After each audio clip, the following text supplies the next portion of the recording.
नमस्कार दोस्तों। आज हम थ्री फेज प्रणाली के अंदर स्टार और डेल्टा संयोजन के बारे में अध्ययन करेंगे। तो स्टार और डेल्टा संयोजन क्या होता है? तो पहले हम बात करते हैं थ्री फेज प्रणाली या थ्री कला प्रणाली। तो कलाओं के बारे में मैंने अलग पहले वीडियो डाला, उसमें बताया था कि दो फेज प्रणाली, तीन फेज प्रणाली, उसमें कला अंतर क्या होता है। अब आज हम बात करते हैं थ्री फेज। तो थ्री फेज प्रणाली के अंदर किन्हीं दो कलाओं के बीच कला अंतर 120 डिग्री का रखा जाता है, यानी दो कला कुंडलन 120 डिग्री के कला अंतर पर स्थापित की जाती है। तो किस प्रकार से करते हैं, यानी कला अंतर कितना रखा जाता है कि कला अंतर रखा जाता है 360 बटा कलाओं की संख्या। तो कला कितने इसमें 3, तो कितना हो गया 120 डिग्री। तो थ्री फेज प्रणाली के अंदर प्रत्येक कला कुंडलन 120 डिग्री के कला अंतर पर स्थापित किए जाते हैं। अब थ्री फेज प्रणाली का कलाक्रम क्या होता है वो देखते हैं। देखो, तो ये कुंडलन किस प्रकार से स्थापित किए जाएंगे। मान लो प्रथम कला कुंडलन स्थापित करते हैं, तो दूसरा कला इससे 120 डिग्री के अंतर पर यानी पीछे, और तीसरा कला इससे 120 डिग्री के कला अंतर पर, इस प्रकार से। तो यानी मान लो ये आर फेज, ये वाई फेज और ये बी फेज, तो इनके बीच कितना हो गया, आर और वाई के बीच में 120 डिग्री का कला अंतर होगा। वाई और बी के बीच में भी 120 डिग्री का कला अंतर होगा, और आर और बी के बीच में भी 120 डिग्री का कला अंतर होगा। अब जो फेज वोल्ट और कला वोल्ट वो स्टार और डेल्टा में अलग अलग होते हैं, तो वो हम स्टार और डेल्टा में ही अध्ययन करेंगे। तो पहले इनका ज्ञात करते हैं कला का क्रम। ये जो कला का क्रम है वो कौन कैसा होता है। तो देखो, प्रत्येक कला 120 डिग्री के कला अंतर पर स्थापित किया जाता है।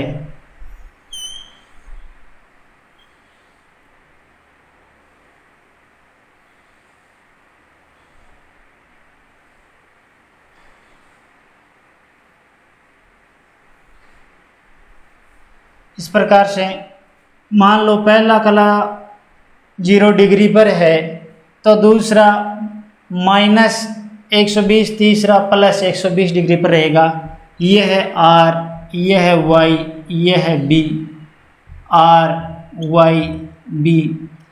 विपरीत क्रम देखो, ये हो गया आर नेगेटिव या आर डैश, ये हो गया वाई डैश, ये हो गया बी डैश, ये हो गया आर वाई डैश, ये हो गया बी डैश।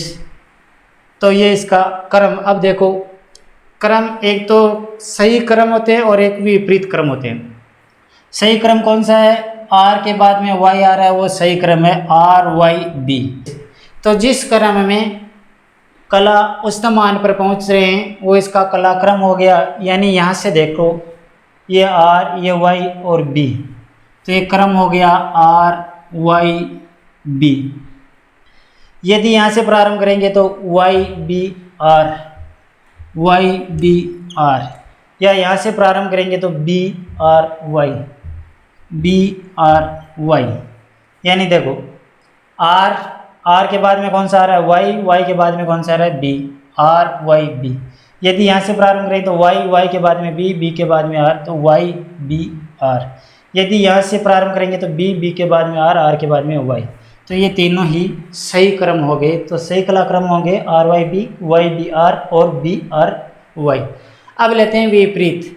यदि विपरीत कौन कौन से हो गए, यदि क्रम विपरीत, यानी ये तो सही क्रम है, विपरीत यानी जो बढ़ रहे हैं, कला उच्चतम मान पर पहुंच रहा है उसके विपरीत में जिस क्रम में उच्चतम मान पर पहुंच रहा है वो तो हो गया सही क्रम, और इसके विपरीत हो गया विपरीत क्रम। तो देखो, ये पहले पूछ रहा है, ये बाद में पहुंच रहा है, इसके बाद में ये पहुंच रहा है, तो उल्टा ले कि जो इसके बाद इसके पहले कौन सा था, या यहाँ से प्रारंभ करते हैं वाई, आर है, आर से पहले कौन सा पहुंचा बी, बी के पहले कौन सा पहुंचा वाई। तो विपरीत क्रम कौन कौन से हो गए, विपरीत क्रम हो गए आर बी वाई, यानी ये विपरीत क्रम हो गया are B Y.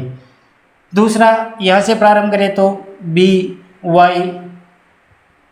Y R, और यहाँ से y से प्रारंभ करें तो y r b, ये तीनों ही हो गए विपरीत क्रम। तो विपरीत क्रम R B Y R B, या यहाँ से देखें तो देखो सही क्रम तो ये थे और विपरीत क्रम कौन से हो जाएंगे ये, यानी आर बी वाई आर या वाई आर बी, ये तीनों विपरीत क्रम हो गए। यदि नेगेटिव में पूछ ले तो सेम ही रहेगा। नेगेटिव में समान क्रम कौन से हो गए, R dash Y dash B dash, ये सही क्रम हो गया। यहाँ से प्रारंभ Y dash B dash R dash, या यहाँ से प्रारंभ करेंगे B dash R dash Y dash, ये तीनों ही सही कलाक्रम है। ये भी सही है कलाक्रम, ये भी सही है। ये विपरीत है कलाक्रम। अब नेगेटिव में विपरीत क्या होगा, देखो ये हो गया R dash B dash Y dash. यदि यहाँ से प्रारंभ करेंगे तो B dash Y dash R dash B Y R, और वाई से प्रारंभ करेंगे तो वाई डैश आर डैश और बी डैश, ये हो गया विपरीत क्रम। तो दो प्रकार के हो गए, एक तो सही क्रम, ये तो दोनों सही क्रम हो गए, और ये दोनों कला का विपरीत क्रम।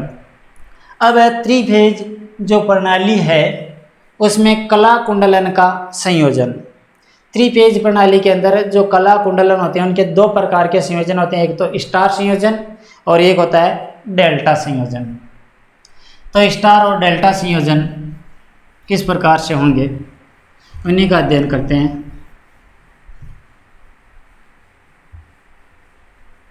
पहला है स्टार संयोजन। त्रिभेज प्रणाली में स्टार संयोजन, स्टार को तारा भी कहते हैं, तारा संयोजन या स्टार संयोजन। देखो यदि कला कुंडलन का इस प्रकार संयोजन हो कि तीनों कला कुंडलन के प्रारंभिक सिरे एक स्टार बिंदु से संयोजित हो या एक जगह संयोजित हो, और तीनों अंतिम सिरे सप्लाई से संयोजित हो, तो वह स्टार संयोजन कहलाता है। देखो मान लो त्रिभेज जो कुंडलन है, तीनों कला कुंडलन 120 डिग्री कलांतर पर स्थापित है, 120, 120 और 120 डिग्री। ये मान लो आर फेज, ये वाई और ये बी। आर के कुछ क्षण बाद में वाई उच्चतम पर आ रहा है, वाई के कुछ क्षण बाद में बी फेज उच्चतमान पर आ रहा है। ये कला कुंडलन मान लो U है, ये V है और ये W है। तो ये हो गया U1, ये हो गया U2, ये V1 V2 W1 W2। तो यदि तीनों प्रारंभिक सिरे U1 V1 और W1 एक स्टार बिंदु से संयोजित है और अंतिम सिरे या 2 सिरे मेन सप्लाई से संयोजित है R Y B, तो वह हो गया स्टार संयोजन। अब देखो स्टार संयोजन के अंदर क्या होता है, इसका वेक्टर आरेख बनाते हैं। ये हो गया R Y B। स्टार संयोजन में फेज वोल्ट और लाइन वोल्ट किस प्रकार से निकालेंगे, और फेज करंट लाइन करंट वो किस प्रकार से निकालेंगे कि स्टार संयोजन के अंदर पहले तो हम फेज वोल्ट की बात करते हैं। फेज वोल्ट किसे कहते हैं कि किसी फेज यानी कला व उदासीन बिंदु के मध्य मापी गई वोल्टता फेज वोल्टता कहलाती है। तो ये तो हो गया स्टार बिंदु या न्यूट्रल बिंदु या उदासीन बिंदु। अब यहाँ मापते हैं यानी किसी फेज और उदासीन के मध्य मापी गई वोल्टता, या यहाँ देखो यहाँ लगा समझा देता हूँ मैं।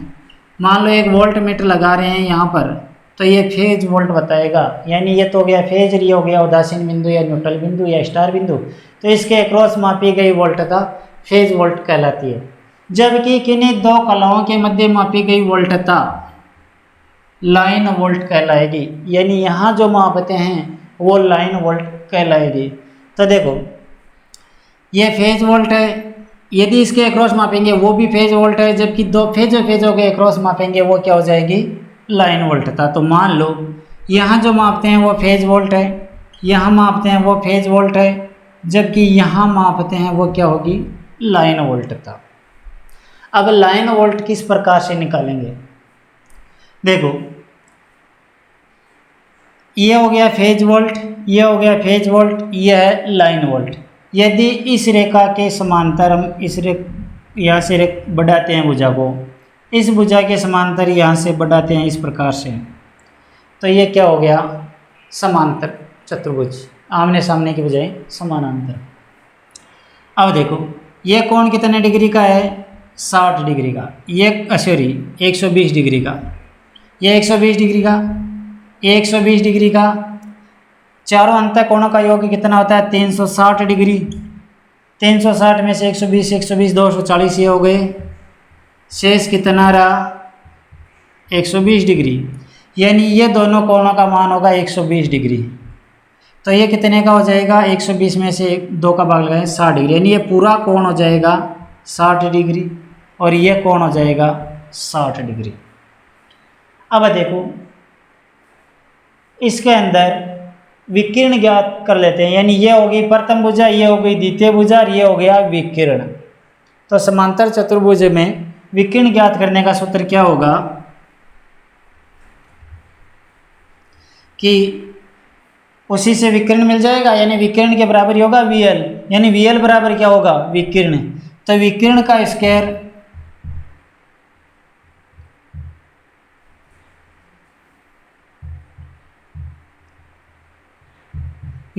स्क्वायर बराबर क्या होता है, समांतर चतुर्भुज में विकिरण ज्ञात करने का सूत्र क्या होगा कि विकिरण का स्क्वायर बराबर प्रथम भुजा का स्क्वायर, या इसको प्रथम भुजा को मैं VP कह देता हूँ, तो VP का स्क्वायर प्लस द्वितीय भुजा का स्क्वायर, द्वितीय भुजा भी VP है तो VP का स्क्वायर प्लस 2 इंटू प्रथम भुजा, प्रथम भुजा क्या है VP, इंटू द्वितीय भुजा VP, इंटू विकिरण का कोण, ये कोण लेना है, कोण कितने का सॉरी विकिरण का कोस कोण, तो कोस थीटा और यहाँ पे थीटा का मान कितना है 60 डिग्री, तो कोस 60। विकिरण क्या है VL, तो VL का स्क्वायर बराबर क्या हो जाएगा VP square plus 2 VP into cos 60। तो देखो VP स्क्वायर प्लस 2 VP को VP से गुणा किया, VP स्क्वायर इंटू कोस 60 का मान होता है 1/2, 2 से 2 कट गया, तो VL स्क्वायर बराबर क्या हो गया VP square plus VP square, या VL का स्क्वायर बराबर क्या हो गया 3 VP स्क्वायर, या VL बराबर क्या हो गया √3 VP स्क्वायर। तो VL बराबर क्या हो जाएगा, इसका रूट निकालेंगे तो √3 इंटू VP। तो ये हो गया स्टार संयोजन में VL ज्ञात करने का सूत्र। तो स्टार संयोजन के अंदर VL बराबर √3 VP, स्टार संयोजन में VL बराबर क्या हो जाएगा √3 VP, यानी VP को √3 का मान क्या होता है 1.732, तो इस प्रकार भी लिख सकते हैं कि VL बराबर 1.732 इंटू VP, यानी VL ज्ञात करना हो तो VP को 1.732 से गुणा कर दो, VL का मान आ जाएगा। यदि VP ज्ञात करना है तो इसे VP भी ज्ञात कर सकते हैं, पक्षांतरण कर लो, VL बराबर है √3 VP और VP बराबर हो जाएगा VL/√3। तो ये दो सूत्र बन गए, यानी VL बराबर तो √3 VP और VP बराबर VL/√3, यानी VP ज्ञात करना हो तो VL/√3 और VL ज्ञात करना हो तो यानी VL ज्ञात करना हो तो √3 इंटू VP और VP ज्ञात करनी हो तो VL/√3। इस प्रकार से हम हल कर सकते हैं। अब देखो धारा क्या होगी, ये तो हो गया फेज वोल्ट और लाइन वोल्ट। अब ज्ञात करते हैं फेज करंट और लाइन करंट। किस प्रकार से निकालेंगे फेज करंट और लाइन करंट,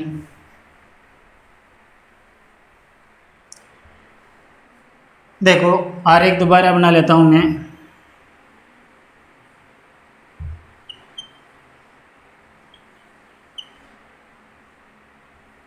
कलांतर है 120 डिग्री, अब देखो, ये तो था फेज वोल्ट, करंट क्या है, ये आर फेज, ये वाई फेज और ये बी फेज। यदि हम यहाँ वोल्ट एम्पेयर मीटर लगाएंगे वो लाइन करंट बताएगा। अब यह कॉइल है केवल फेज और न्यूट्रल से संयोजित है स्टार में, यानी कोई डेल्टा में, यानी अलग से दो फेज से संयोजन का ऑप्शन नहीं है इस कॉइल में। तो ये एम्पेयर मीटर यानी जो बताएगा वो लाइन करंट का हो चाहे फेज करंट का हो, एक ही है। तो स्टार संयोजन के अंदर क्योंकि अलग से कोई ऑप्शन ही नहीं है, केवल ये कॉइल है, वो यहाँ से स्टार बिंदु हो गया, न्यूट्रल हो गया और ये हो गया फेज, तो फेज और न्यूट्रल से संयोजित हो रही है ये। तो ये कॉइल जो एम्पेयर मीटर दर्शाएगा वो केवल लाइन करंट ही दर्शाएगा। तो स्टार संयोजन के अंदर अब इसका निष्कर्ष क्या आ रहा है, देखो कि स्टार संयोजन में VL बराबर √3 VP और IL बराबर IP, ये इसका निष्कर्ष हो गया कि स्टार संयोजन के अंदर line current, line volt phase volt का एक यानी फेज वोल्ट इंटू 1.732 होता है, यानी गुणा एक √3 से फेज वोल्ट को गुणा करेंगे तो लाइन वोल्ट आ जाएगा। जबकि लाइन करंट और फेज करंट समान रहेगी, तो वोल्टता में तो ये संबंध रहेगा, जबकि धारा समान रहेगी।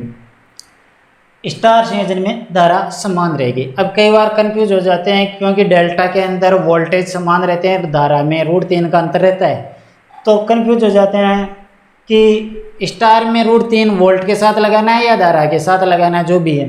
तो इसका एक सीधा सा देखो मैं बताता हूँ।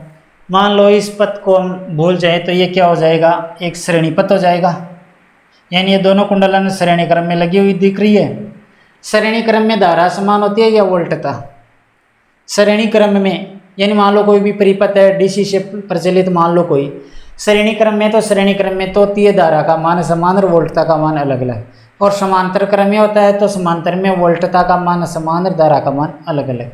तो ये श्रेणी परिपथ की भांति लग रहा है, तो श्रेणी परिपथ में धारा का मान समान, यानी ये समान, यानी समझने का एक यहाँ हिंट मिल जाएगा कि धारा का मान, धारा का यानी लाइन करंट और फेज करंट का मान समान, जबकि वोल्टता में √3 का अंतर, यानी VL बराबर √3 VP। तो इस प्रकार से फेज वोल्ट और line phase volt, line volt, phase current या लाइन करंट हम ज्ञात कर सकते हैं। अब देखो इससे संबंधित एक हल्का सा कोई उदाहरण लेते हैं, उससे आसानी से समझ में आ जाएगा कि कोई भी मान लो परिपथ है, स्टार संयोजित परिपथ है, यदि पूछ ले कि लाइन वोल्ट मान लो कि 400 वोल्ट है, एक चलो बना के बता देता हूँ मैं।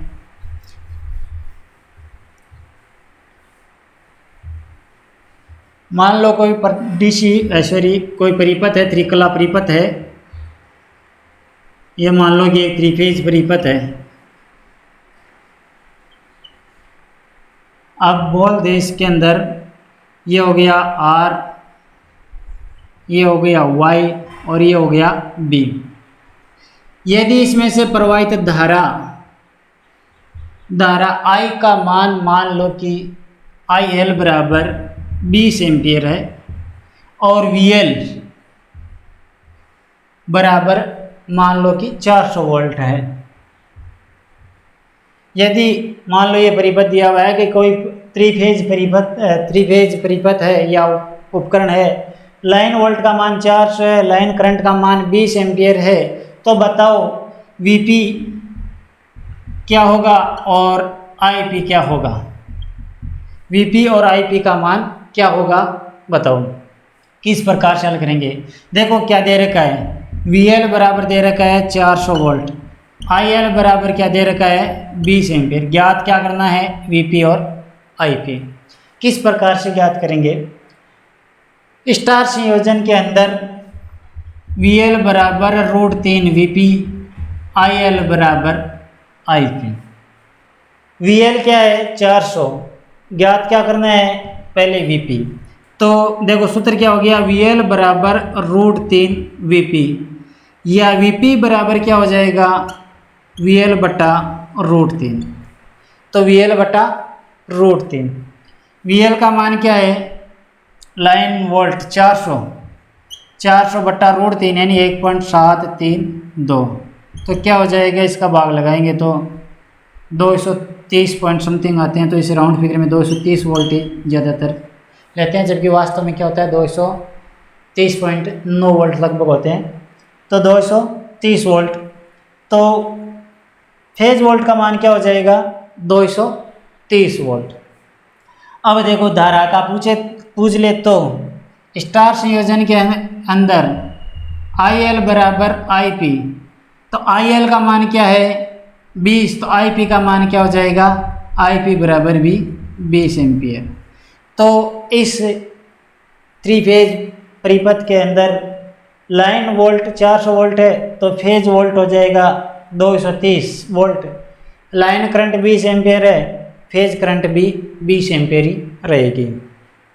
इससे संबंधित दूसरा और हल करते हैं। देखो मान लो ये दे रखा हो और ये ज्ञात करना हो विपरीत, तो किस प्रकार से हल करेंगे, या चलो मैं इसको थोड़ा सा बढ़ा ही देता हूँ। चलो एक पहले हल्का हल कर लेते हैं, बाद में बढ़ाएंगे।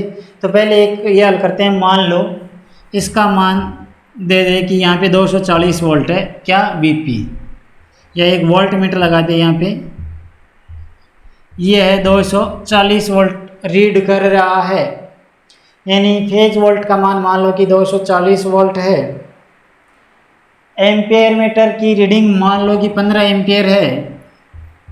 अब IP का हो चाहे IL का हो एक ही चीज़ है, 15 एम्पियर है। इसका मान क्या होगा, VL का मान क्या होगा। तो किस प्रकार से हल करेंगे, देखो क्या दे रखा है,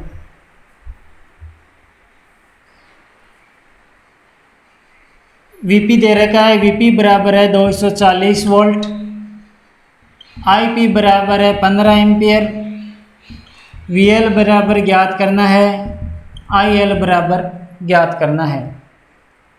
तो पहले VL बराबर क्या होगा, VL बराबर स्टार संयोजन में VL बराबर √3 VP, तो √3 × VP, या VL बराबर क्या हो जाएगा 1.732 × VP क्या है 240। अब 1.732 को 240 से गुणा करेंगे तो क्या आएगा 415 पॉइंट समथिंग आते हैं, 415.6 वोल्ट। तो ये वोल्ट मीटर क्या दर्शाएगा 415.6 वोल्ट। अब यदि इसमें धारा पूछ ले IL का मान क्या होगा, तो IL बराबर IP होता है। IL का मान क्या होगा, IP का मान कितना है 15 एम्पियर, तो IL का मान क्या होगा 15 एम्पियर। IL और IP का मान समान रहेगा, तो IL का मान भी 15 एम्पियर ही रहेगा। अब थोड़ा सा इससे कठिन सवाल और हल करते हैं।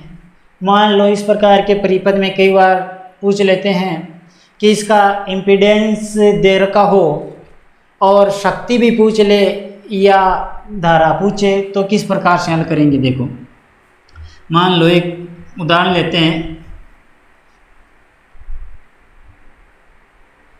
मान लो इन कॉइलों का इम्पीडेंस दे रखा हो, तो किस प्रकार से हल करेंगे।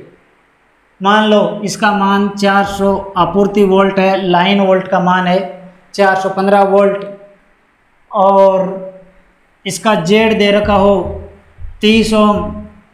पूछ ले कि इस मीटर का पाठ्यांक क्या होगा और इस परिपथ की कुल शक्ति क्या होगी। शक्ति भी चलो मैं हल करवा देता हूँ किस प्रकार से निकालेंगे। तो पहले I किस प्रकार से निकालेंगे। देखो I बराबर क्या होता है, I बराबर DC परिपथ में अलग सूत्र होता है, AC में अलग होता है। तो ये त्रिकला AC परिपथ चल रहा है, तो I बराबर होता है V/Z। अब केवल पहले हमें यहाँ Z ये दे रखा है, तो यहाँ VP लेंगे और ये P आएगा, और ZP को या केवल Z को, यानी ZP यानी एक पर फेज का इम्पीडेंस होगा ये Z। तो VP क्या होगा फेज वोल्ट, IP क्या होगी इसमें से प्रवाहित फेज करंट, और ZP क्या होगा इसका इम्पीडेंस। यानी इसका भी 30 ओम इम्पीडेंस दे रखा हो, इसका भी 30 ओम इम्पीडेंस दे रखा हो, इसका भी मान लो Z 30 ओम है। तो किस प्रकार से हल करेंगे। तो आई बी बराबर हो गया V P upon Z P. अब देखो पहले तो वी पी नहीं दे रखा है, यहाँ पे वी पी ज्ञात करना होगा। तो 415 तो दे रखा लाइन वोल्ट। फेज वोल्ट क्या होगा, वी पी बराबर क्या होगा, देखो वी पी बराबर वी एल बट्टा रूट 3, वी एल बट्टा रूट 3। तो वी पी बराबर वी एल का मान क्या है, वी एल 415 बट्टा 1.732। तो क्या हो जाएगा, देखो वीपी इसमें इसका भाग लगाएंगे, कितना हो रहा है 240 के आसपास होते हैं ये, तो लगभग 240 या 239.6 होते हैं वीपी। फिक्स ही रहता है, 415 का वीपी निकालते हैं 240 राउंड फिगर मिलती है, जबकि एक्चुअल में 239.6 वोल्ट। तो वीपी बराबर वी एल बटा रूट 3 और वीपी बराबर वी एल का मान हो गया, ये वीपी का मान हो गया, तो कितना हो गया 239.6 वोल्ट। अब किस प्रकार से निकालेंगे, देखो ये हो गया वीपी। अब याद करना है अपन को जेड, तो सॉरी आईपी बराबर VP upon Z P. VP का मान कितना है 240 बट्टा जेड का मान कितना है 239.6 यानी 240 लगभग। जेड का मान कितना हो गया 30, तो कितना हो गया 8 3 24, 8 3 24 8 एम्पियर। तो इसमें से प्रवाहित धारा आईपी का मान कितना हो गया 8 एम्पियर। आईएल का मान क्या होगा, आईपी और आईएल एक ही है, तो इसका मान भी 8 एम्पियर होगा। तो इस परिपथ में से इस यानी जो त्रिकला पथ है इसमें से धारा का मान क्या हो जाएगा 8 एम्पियर। अब यदि इसकी शक्ति ज्ञात करनी है तो शक्ति किस प्रकार से ज्ञात करेंगे, देखो 3 फेज पथ के अंदर शक्ति किस प्रकार से ज्ञात करते हैं। पहले तो शक्ति, तो कोई भी 3 फेज पथ है तो पीटी बराबर होता है 3 VP into IP into cos phi या शक्ति गुणांक। तो अब देखो इसके अंदर दूसरा, इसके अंदर ऑप्शन क्या होता है, यानी पीटी बराबर 3 VP into IP into cos phi. अभी यदि स्टार संयोजन है तो वीपी की जगह हम क्या रख सकते हैं, वीपी की जगह हम इस सूत्र को पक्षांतरण करके देखो, पीटी बराबर वीपी की जगह हम रख सकते हैं, यानी वीपी बराबर होता है वीएल बट्टा रूट 3। तो यहाँ हम रख सकते हैं 3 इंटू वीपी की जगह रख सकते हैं वीएल बट्टा रूट 3 इंटू आईपी और आईएल एक ही है तो यहाँ आईएल रख सकते हैं इंटू कोस फाई यानी शक्ति गुणांक। अब देखो 3 की जगह हम इस प्रकार भी रख सकते हैं कि रूट 3 इंटू रूट 3, क्योंकि रूट 3 इंटू रूट 3 बराबर 3 वी एल बट्टा root 3 into I L into cos phi. Root 3 से रूट 3 कट गया तो क्या हो गया, पी टी बराबर root 3 V L I L cos phi. तो शक्ति ज्ञात करने का सूत्र क्या हो जाएगा, पी टी बराबर root 3 V L into I L into cos phi. यह शक्ति ज्ञात करने का सूत्र हो गया। अब बाद मान लो इसमें शक्ति ज्ञात करनी है, अब इसमें शक्ति गुणांक अभी दिया हुआ नहीं है, मान लो शक्ति गुणांक कोस फाई का मान भी दे दे कि 8 है 0.8 है तो क्या होगा, यानी इसकी शक्ति क्या होगी, शक्ति गुणांक का मान 0.8 है तो इसकी कुल शक्ति क्या होगी। तो किस प्रकार से निकालेंगे, अब देखो दोनों ही सूत्रों से हम निकाल सकते हैं इसकी कुल शक्ति। दो सूत्र कौन कौन से बन गए, एक तो ये बन गया कि पीटी बराबर, पहले तो इसी से निकाल लेते हैं, और एक दूसरा सूत्र क्या बन गया था, पीटी बराबर root 3 V L into I L into cos phi. तो वी एल का मान क्या हो, पहले ये सूत्र लेते हैं, पहले पीटी बराबर 3 वीपी आईपी कोस फाई। अब देखो वीपी का मान क्या है वीपी का अभी निकला था 240 वोल्ट आया था 240। आईपी का मान क्या है 8 एम्पियर इंटू 0.8 कितना हो गया, इसको गुणा कर लो 240 8 3 24 24 को 240 से गुणा किया कितना हो गया 57 60 इंटू 0.8 और इसको और गुणा कर दो तो इसको गुणा करेंगे तो 4608 वाट। यदि किलोवाट में ले तो 4.608 किलोवाट। तो इसकी शक्ति क्या हो जाएगी, यानी 40.608 किलोवाट हो जाएगी। अब यदि दूसरा सूत्र ये लेते हैं तो क्या होगा, इसी से निकालते हैं।